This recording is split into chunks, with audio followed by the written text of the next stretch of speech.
Hi! ఇంతకుముందు mini వ్లాగ్‌కి continuation అనమాట. ఇదైతే పార్ట్ 5 అనమాట. నేను మా తమ్ముడు లంచ్ అయితే కంప్లీట్ చేసుకున్నాము. ఈలోపైతే మా బావ కూడా అయితే డ్యూటీ నుంచి వచ్చేసారు.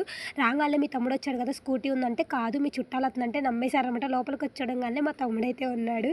ఎందుకు తనని ఇబ్బంది పెట్టడం, కాలేజీకి వెళ్ళాలి కదా! అంటే, లేదులే ఒక్కరోజుకే కదా! నేనే రామంటే వచ్చాడని చెప్పాను. కొంచెంసేపు అయితే కూర్చొని మాట్లాడుకున్నాము. మా హస్బెండ్ అయితే లంచ్ అయితే చేయలేదు. రాంగాలనే తన కోసం అయితే గులాబ్ జామున్ అయితే పెట్టించాను, తింటున్నారు. తర్వాత అయితే అమ్మ చేసిన చేపల పులుసు అయితే వైట్ రైస్‌లో పెట్టించాను. ఎంజాయ్ చేసి తర్వాత కొంచెం బిర్యానీ అయితే తినేసి మంచిగా పడుకొని అయితే రిలాక్స్ అవుతున్నారనమాట. ఇంకా నేను మా తమ్ముడైతే పాపని తీసుకురావడానికి స్కూల్ దగ్గరికైతే వెళ్తున్నాము. 4 అయింది టైం అయితే.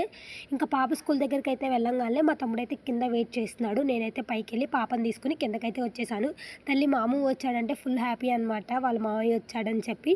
ఇంకా పాపని తీసుకొని ఇంటికైతే వచ్చేసాము. తర్వాత బయట కూర్చున్నాం అనమాట. వ్యూ అయితే చాలా బాగుంది. ఫ్లైట్ అయితే కిందగా వెళ్తుందనమాట. పిల్లలైతే చూసి ఎంజాయ్ చేసి తర్వాత పిల్లలిద్దరికైతే స్నానం చేయించేసాను. మా హస్బెండ్ కూడా రెడీ అయ్యి బయటకైతే వెళ్తున్నారనమాట. తన కోసం తీసుకున్న డ్రెస్సెస్ అయితే ఇచ్చాను. తనైతే చూసుకుంటున్నారు. అంతే ఈ వీడియో. దీనికి కంటిన్యూషన్ నెక్స్ట్ పార్ట్‌లో పెడతాను. నచ్చితే లైక్, సబ్స్క్రైబ్. బాయ్.